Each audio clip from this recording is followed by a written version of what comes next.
Good morning, church. Thanks for tuning in today to today's devotion. As per usual, after I've told you the passage, pause, have a read, come back. Today's passage is 1 Corinthians 1:18 to 22. It's a brief one. But Paul here continues to rebuild a rationale for sharing his praise and hope, which is really important.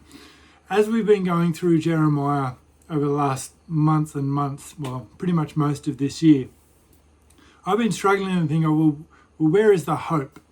We're continually told that we are sinful people. We're continually told that we, in the New Testament, fall short of the glory of God, and that because of this, there is a price to pay.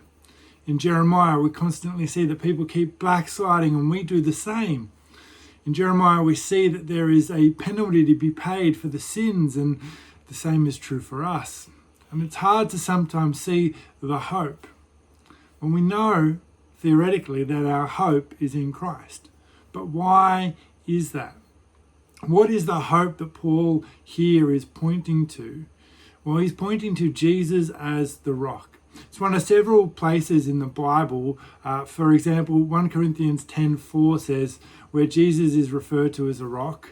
The Apostle Paul goes on to tell us in Colossians 2:7 that we are to be rooted and grounded in Jesus, knowing that God's promises find their fulfillment in Christ.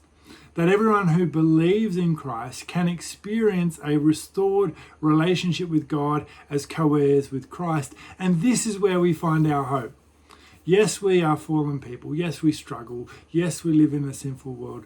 But we find that Christ is the fulfillment of all the promises that have come before, and that we can experience this in our relationship with Him.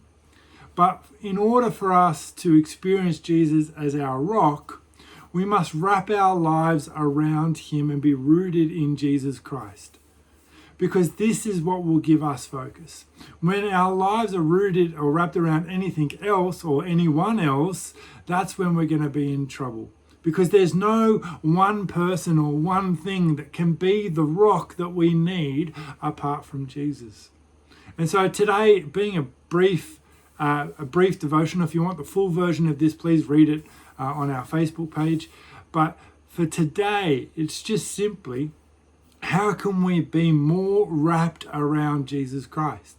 As we go throughout our day, it's easy to be like, well, I read my Bible, I'm done, I get on with my life. Hold on. I think we've got that backwards. To be wrapped around Christ means that every aspect of our day points back to Him or comes back to Him. So how do I honor my family? How do I hand over my work to Christ? How do I hand out the way I drive to and from work to Christ? How do I hand over what I eat during the day to Christ, or what I do with my body and how I exercise? How do I make sure that everything is wrapped around Jesus, not just one little portion of it? Now, you've probably heard this before. But if we really take this to heart, it can transform every little aspect of our life, making sure that Jesus is our rock and not something else. So today, as you go through your day, have a think about and have a prayer about how can you make Jesus more of a rock and wrap your life around Him today. Take care, everyone.